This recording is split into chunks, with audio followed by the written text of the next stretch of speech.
They will pay a heavy price in Ankara, Turkish, a fleet of unmanned underwater vehicles against Greece in the Aegean. So Turkey is rapidly developing a fleet of domestically produced unmanned underwater vehicles, UUVE, aiming to change the balance beneath the surface of the sea in the Aegean and the Eastern Mediterranean. The Turkish defense industry has introduced specialized underwater systems, which are intended for asymmetric warfare operations, intelligence gathering, and saturation attacks.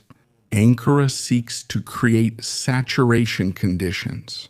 Many cheap silent UUV can tie up the advanced anti-submarine systems of the Greek frigates, especially those of French manufacture, but also the Italian ones, which we will receive pending an agreement with Rome.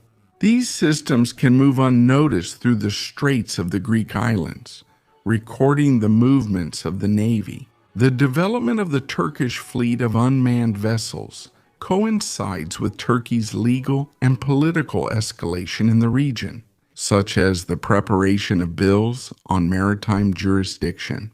But let's see what Ankara is preparing with its defense industry. The first Turkish autonomous underwater kamikaze drone is called Kilik, and it's made by Aselsan. It has a torpedo-shaped design, is 3.5 meters long, has stealth features, and a range of over 100 nautical miles. It is designed for precision strikes against surface ships and infrastructure. Another large unmanned underwater vehicle is Tingis, which was presented at the Seychelles exhibition.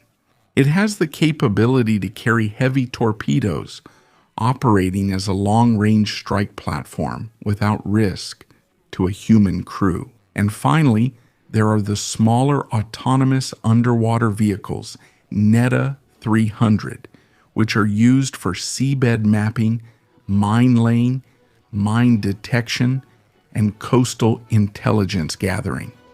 That was the video. If you liked it, you can subscribe to the channel to get notified about every new video. Don't forget to share your opinion in the comments.